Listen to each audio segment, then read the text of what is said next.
47 personas subieron a ese autobús. Solo 11 aparecieron.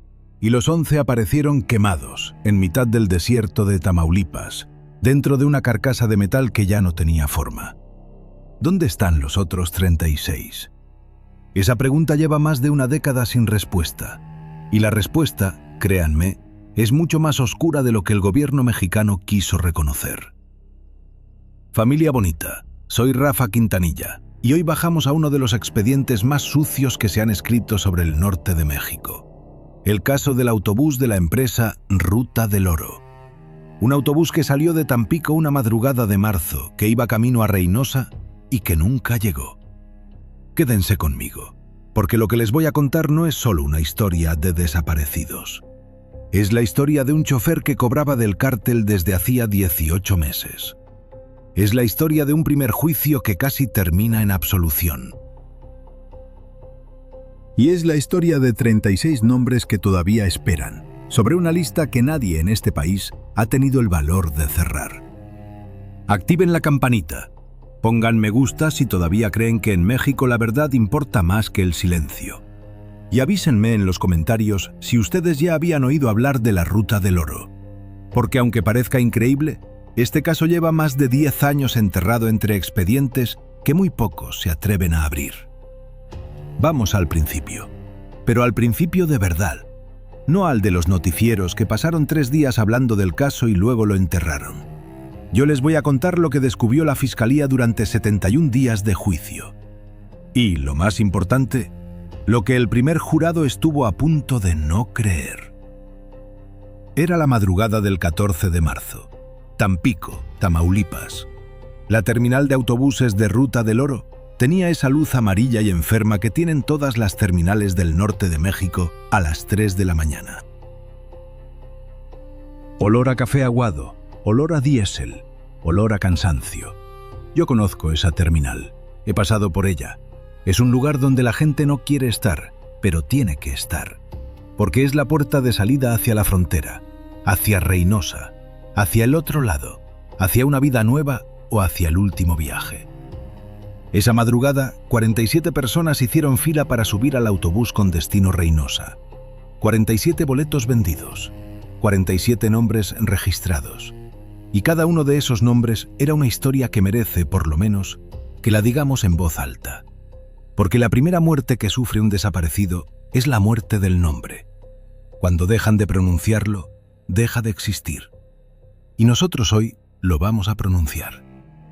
Estaba Lucía Hernández Salgado, una madre soltera de 31 años. Iba a Reynosa a buscar trabajo en una maquiladora.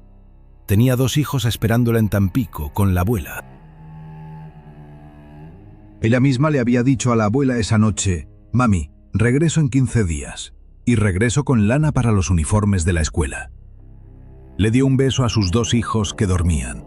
Subió al autobús con una maleta pequeña, café, de tela, y se fue. Estaba Antonio Reyes Camargo, un albañil de 44 años que llevaba meses sin trabajo en Tampico y le habían dicho que en Reynosa había chamba en la construcción de un fraccionamiento nuevo. Estaba Maribel Cárdenas Ortega, una estudiante de enfermería de 22 años que regresaba a casa de sus padres para festejar el cumpleaños de su mamá. Estaba don Eulogio Méndez Pacheco, un señor de 67 años, jubilado del ferrocarril, que iba a visitar a su hija y a sus nietos. Llevaba en su maleta un cochecito de juguete envuelto en papel de regalo para su nieto más chico. Estaba Iván Torres Aguilar, un muchacho de 19 años, recién egresado de la prepa, que iba a la frontera porque tenía un coyote pagado y un primo esperándolo en Houston. Estaba la familia Villarreal Sandoval completa, padre, madre y 2 hijos pequeños, que regresaban a Reynosa después de haber pasado el fin de semana en Tampico con la abuela. Y así hasta 47. 47 vidas, 47 historias, 47 maletas, mochilas, bolsas con tortas envueltas en papel aluminio. 47 personas que esa madrugada todavía tenían planes. Y al frente del autobús, detrás del volante, un hombre. Gilberto Aranda Treviño, 49 años. 22 años trabajando como chofer de autobuses. Tasado, 2 hijos. Vivía en una colonia tranquila de Tampico, en una casa modesta que él decía haber pagado trabajando como burro durante toda mi vida. Su esposa, doña Rosa, daba clases en una primaria. Sus hijos estudiaban en una escuela técnica. La familia Aranda era para los vecinos gente buena, gente decente. Eso fue lo que dijeron las primeras notas de la prensa. Gente buena, gente decente. Y por eso, cuando empezaron a salir las pruebas, la gente no quería creer. Gilberto Aranda revisó su bitácora, encendió el motor, saludó al despachador, subió al autobús, se sentó frente al volante y ajustó el espejo retrovisor. Detrás de él, en la oscuridad de los asientos, 46 personas se acomodaban, se ponían los suéteres, los niños se acurrucaban contra sus madres. Y una mujer, Lucía Hernández, se persignó, como hacen casi todas las mujeres mexicanas antes de un viaje largo. Se persignó y dijo en voz baja: «Que Dios nos acompañe». Dios no los acompañó, y eso lo sabemos hoy. Pero esa madrugada del 14 de marzo, ninguno de ellos lo sabía todavía. El autobús salió de la terminal a las 2:47 de la mañana. La carretera federal 97, que conecta Tampico con Reynosa, atraviesa una zona conocida como la Franja de la Muerte. Esa franja no se llama así por casualidad.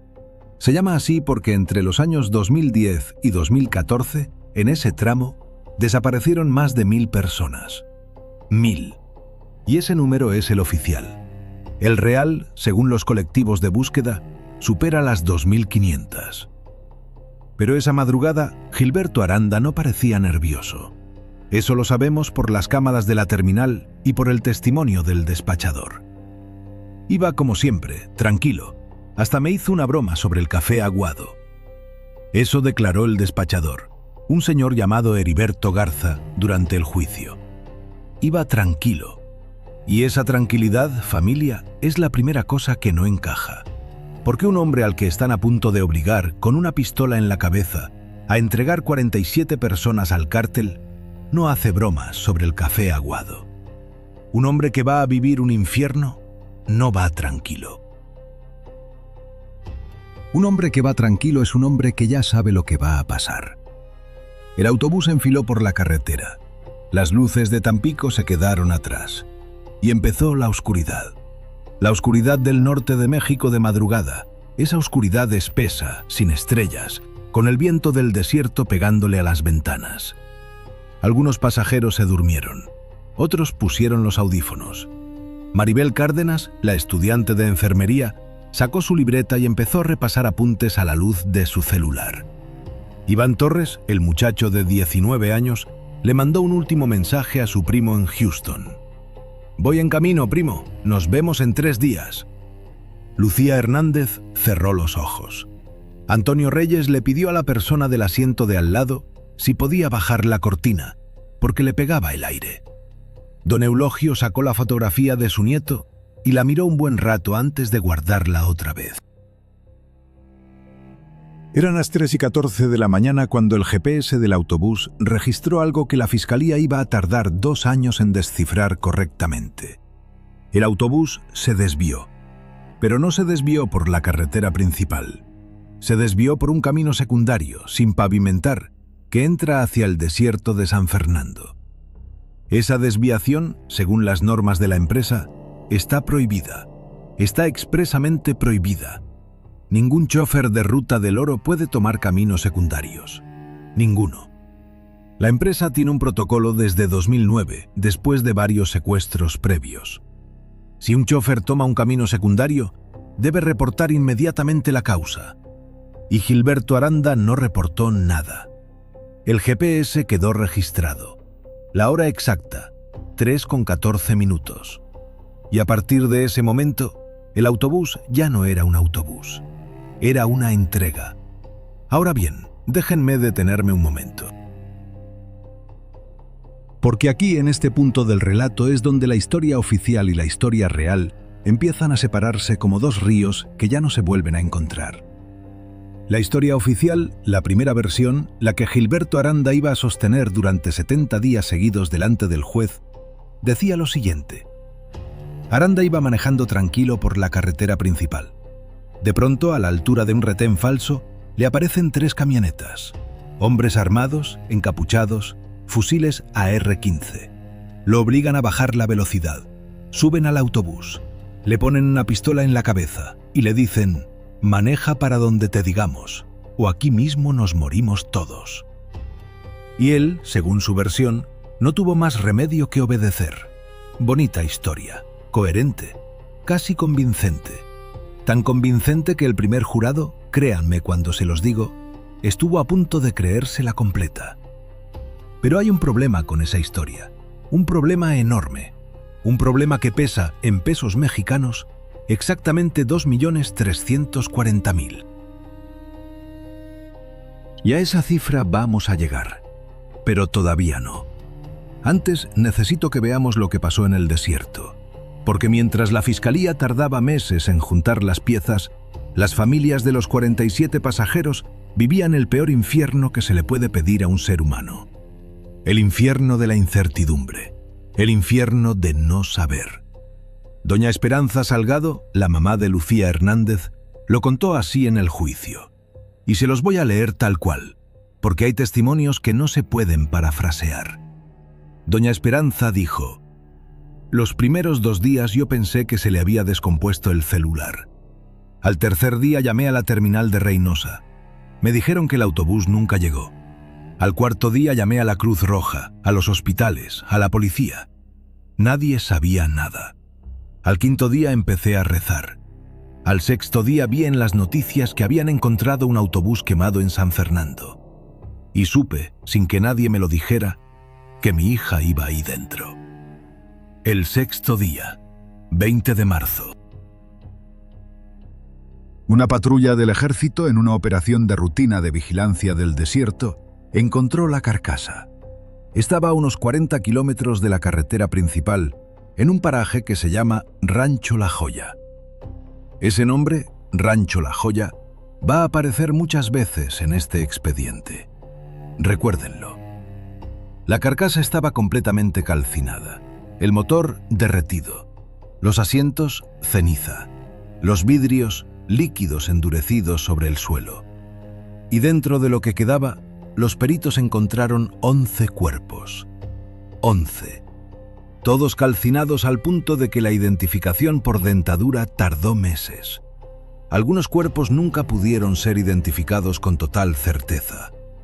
Y los otros 36 pasajeros simplemente no estaban ahí.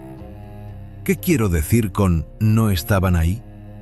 Quiero decir literalmente que dentro de los restos del autobús cabían, máximo, esos 11 cuerpos. No había rastros de los otros 36. Ni ropa quemada extra, ni huesos sueltos, ni pertenencias. Nada. Como si esos 36 pasajeros se hubieran bajado del autobús antes de que lo quemaran. Y ahí, familia bonita, está la primera grieta enorme en la versión de Gilberto Aranda. Porque si lo que pasó fue un asalto con muertos, lo lógico sería que los 47 cuerpos estuvieran en el autobús, o cerca. Pero 36 personas no se evaporan en el desierto. 36 personas se llevan, a propósito, y solo se las llevan si las querían vivas. Y ahora vamos con la investigación. Porque aquí es donde la cosa se pone gruesa. Y aquí es donde el trabajo de unos pocos fiscales, contra todo el sistema, empezó a derrumbar la versión oficial pedacito a pedacito. La primera hipótesis que manejó la PGR en aquel entonces fue la más cómoda. Asalto común. Un grupo armado para el autobús roba a los pasajeros, las cosas se salen de control, hay un tiroteo, mueren 11, los demás huyen al desierto y se pierden. Caso cerrado. Era la versión más fácil. Era la versión que no obligaba a investigar a nadie más. Era la versión que cabía en un comunicado de prensa de 3 párrafos. Pero esa versión desde el primer día no encajaba. Y no encajaba por una razón muy simple. Cuando los peritos revisaron los restos calcinados, encontraron algo curioso. Los equipajes seguían dentro del autobús, las maletas quemadas, pero ahí. Los celulares de los pasajeros derretidos, pero ahí. Los relojes, las cadenas, los anillos, todo.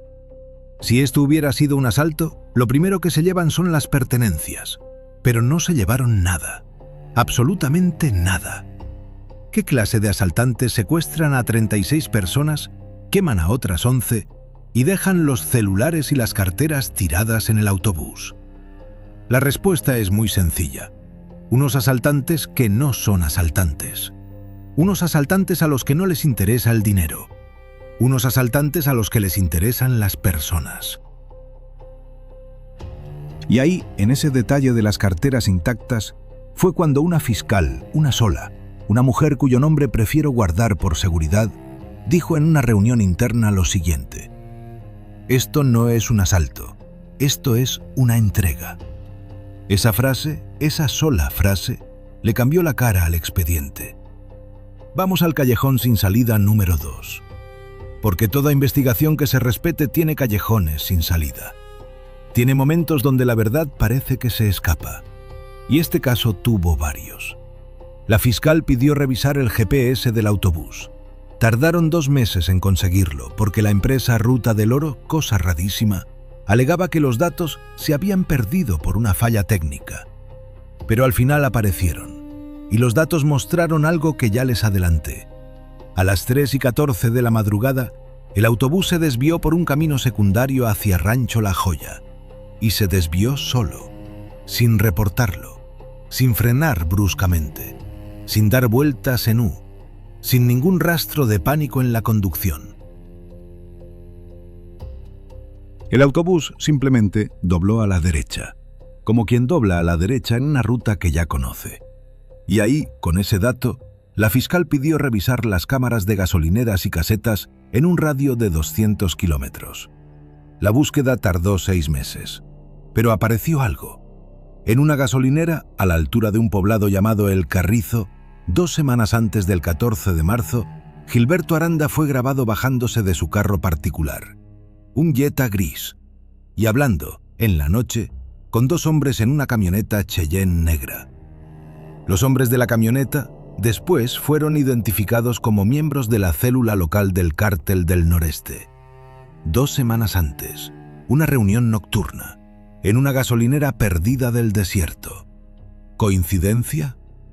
Esa pregunta se la hizo la fiscal, y la respuesta, ustedes y yo lo sabemos, no podía ser coincidencia. Pero todavía no era prueba suficiente. Y aquí Aranda hace algo que lo termina por hundir.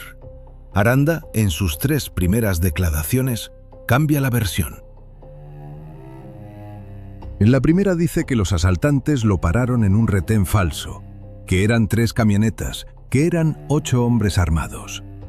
En la segunda dice que eran 2 camionetas, que eran 6 hombres, y que el retén falso no era un retén, sino un árbol caído. En la tercera dice que no recordaba bien si era un árbol o un retén, porque estaba muy nervioso. 3 versiones distintas, 3 cifras distintas, 3 lugares distintos. Y cualquiera que haya pasado un interrogatorio, cualquiera que conozca un poquito cómo funciona la memoria del trauma, sabe lo siguiente. La memoria del trauma cambia los detalles emocionales, pero no cambia las cifras concretas. Una persona traumatizada puede no acordarse del color de la camioneta, pero se acuerda perfectamente de si eran 3 o si eran 2. Aranda no se acordaba. Y no se acordaba porque, sencillamente, nunca pasó. Y entonces vino el momento que cambió todo. Vino la prueba que ningún jurado, ningún abogado, ningún testigo iba a poder echar abajo. Vinieron las transferencias bancarias. Un agente especial de la Unidad de Inteligencia Financiera, en colaboración con el SAT, pidió rastrear las cuentas de Gilberto Aranda. No solo la cuenta de su nómina, todas las cuentas, la de su esposa, la de sus hijos y, sobre todo, las cuentas a nombre de un primo lejano de Aranda, un señor llamado Rufino Cisneros, que vivía en Matamoros y que oficialmente era vendedor de refacciones. Lo que encontraron en esas cuentas dejó muda hasta a la propia fiscal. 14 transferencias. 14. Desde una cuenta del Cártel del Noreste, lavada a través de una empresa fachada de venta de aguacates en la frontera, hacia la cuenta de Rufino Cisneros. Y de Rufino Cisneros, en efectivo, retirado en cajeros de Tampico durante los 18 meses anteriores al 14 de marzo. La suma total, 2.340.000 pesos. En aquel entonces, unos $130.000. $130.000. Para un chofer de autobús que ganaba 8.000 pesos al mes. Hagan ustedes la cuenta. Eran 24 años de salario depositados en 18 meses. Eso no es una amenaza. Eso es un sueldo. Eso es nómina.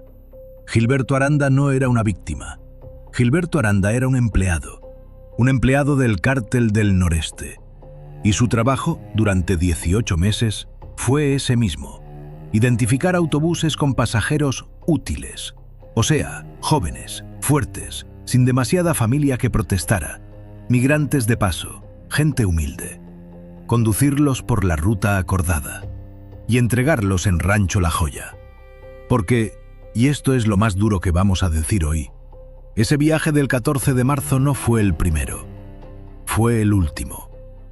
La Fiscalía, cuando reconstruyó las rutas de Aranda en los 18 meses previos, encontró que el GPS de los autobuses que él manejaba se desviaba hacia Rancho La Joya en otras 6 ocasiones. 6. Cada una de esas 6 veces, la empresa había recibido reportes de pasajeros que se bajaron en una parada no programada. Reportes que la empresa archivó sin investigar. Reportes firmados por el propio Aranda. 6 viajes anteriores, más el del 14 de marzo. 7 entregas confirmadas. Y nadie sabe, hasta el día de hoy, cuántas personas en total pasaron por esa ruta. Las familias estiman que más de 200. La Fiscalía solo pudo confirmar 73 desaparecidos vinculados directamente a los autobuses manejados por Aranda. Pero solo pudo confirmar significa, en este país, solo pudo nombrar. Porque los nombres que no se reclamaron, los migrantes sin familia, los que iban solos a la frontera, esos no aparecen en ninguna lista. Y ahora viene el juicio, y ahora viene la parte que más rabia da. Porque, créanme, en este país, descubrir la verdad no es lo más difícil. Lo más difícil es hacer que la verdad gane en un tribunal. El primer juicio empezó 2 años después de la masacre. 2 años. 2 años durante los cuales las familias de los 47 pasajeros hicieron plantones, marchas, huelgas de hambre, ruedas de prensa, viajes a la Ciudad de México, audiencias con la Comisión Interamericana. 2 años durante los cuales Gilberto Aranda estuvo en prisión preventiva, pero su defensa, una defensa cara, una defensa pagada con dinero que nadie sabía de dónde venía, preparó una estrategia muy bien armada. La estrategia de la defensa fue brillante, dentro de su perversidad. Aranda, dijeron, era una víctima más, una víctima que el sistema quería convertir en chivo expiatorio para no admitir que el Estado mexicano había fallado en proteger esa carretera. Las transferencias bancarias, dijeron, eran pagos por servicios de logística no relacionados con el crimen organizado. La reunión en la gasolinera, dijeron, era con conocidos del barrio, que casualmente resultaron ser miembros del cártel, pero que Aranda no sabía. Los desvíos previos del GPS, dijeron, eran paradas técnicas por problemas mecánicos. Y los cambios en la declaración, dijeron, eran producto del trauma psicológico. Y familia bonita, esa defensa casi funciona. Casi. El jurado, según trascendió después, se dividió. 5 a favor de la culpabilidad, 3 a favor de la absolución por duda razonable, 4 indecisos. La presidenta del jurado, en una entrevista posterior, lo dijo así: cuando vi a la esposa de Aranda llorando en el banquillo con sus 2 hijos, yo pensé, ¿y si de verdad es inocente? ¿Y si de verdad lo amenazaron? Esa duda que la defensa había sembrado con cuidado de jardinero, casi paraliza el veredicto. Y aquí, en este punto exacto, es cuando la Fiscalía hace algo que no se hace nunca. Algo arriesgado. algo que les podría haber costado el caso entero. En el día 71 del juicio, faltando solo 2 sesiones para el cierre, la Fiscalía pidió permiso al juez para presentar pruebas adicionales no incluidas en el legajo original. Pruebas que habían estado guardando para el momento exacto. Y el juez, con muchas dudas, lo permitió. Lo que pusieron sobre la mesa fueron los extractos bancarios completos. No los resúmenes que ya conocíamos, los extractos, hoja por hoja, transferencia por transferencia, con fechas, con montos, con destinatarios.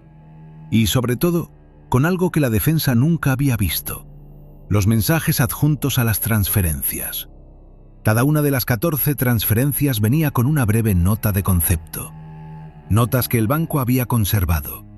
Notas que decían cosas como: pago ruta 14 de marzo, adelanto entrega Reynosa, liquidación 18 personas. Cifras, fechas, cantidades de seres humanos como si fueran cajas. Esas notas no se podían explicar como pagos por servicios de logística. Esas notas eran lo que eran. Y delante de esas notas, la defensa de Aranda se desplomó. La esposa de Aranda, doña Rosa, salió de la sala llorando. No por su marido.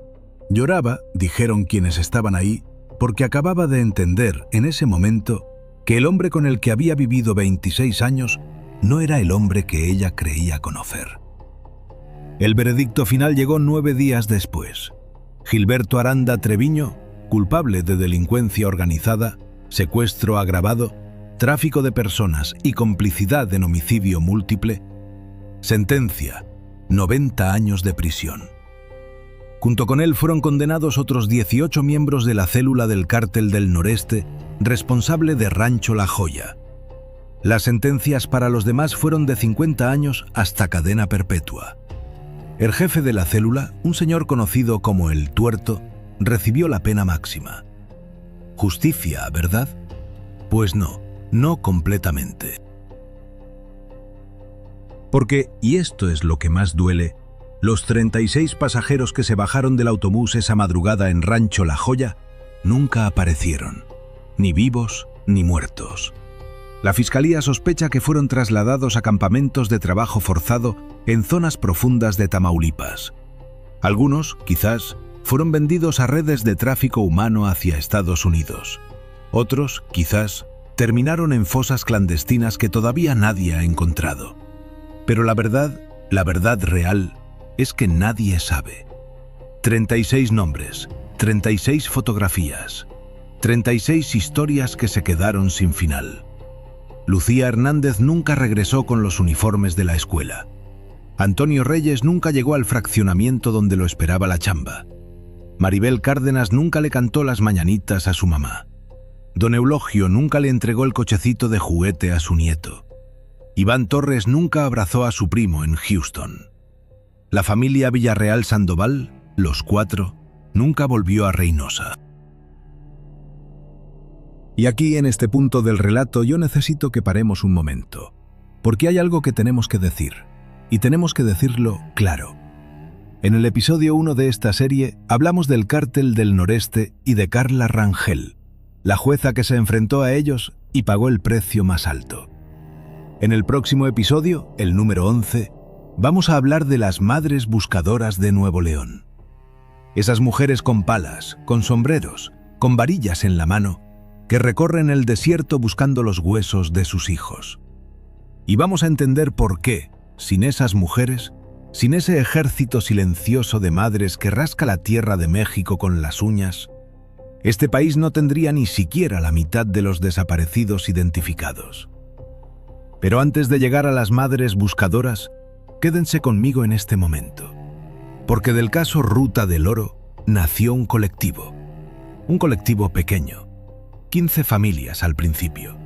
Hoy son 120. Se llaman Familias de la Ruta del Oro. Y desde hace una década recorren San Fernando, Tamaulipas, buscando a sus 36 ausentes. Llevan listas. Llevan fotografías plastificadas para que no se borren con la lluvia. Llevan sus propios sueldos miserables a financiar exhumaciones que el Estado se niega a hacer. Y siguen, todos los 14 de marzo, sin falta, encendiendo 47 veladoras en la terminal de Tampico, 11 por los identificados, 36 por los ausentes, una vela por cada vida.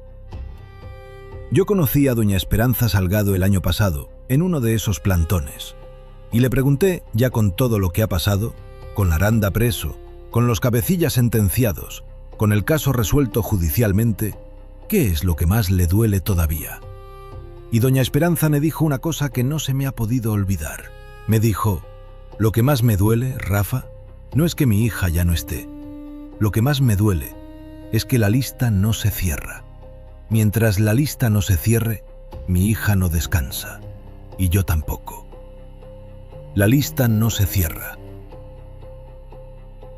36 nombres sobre un papel que nadie en este país ha tenido el valor de cerrar. 36 personas que esa madrugada del 14 de marzo todavía tenían planes, todavía tenían cumpleaños por cantar, todavía tenían uniformes que comprar, todavía tenían un primo esperándolas en Houston. 36 vidas que todavía esperan en una lista que nadie cierra. 47 subieron al autobús, 11 aparecieron. 36 siguen sin nombre en ninguna tumba.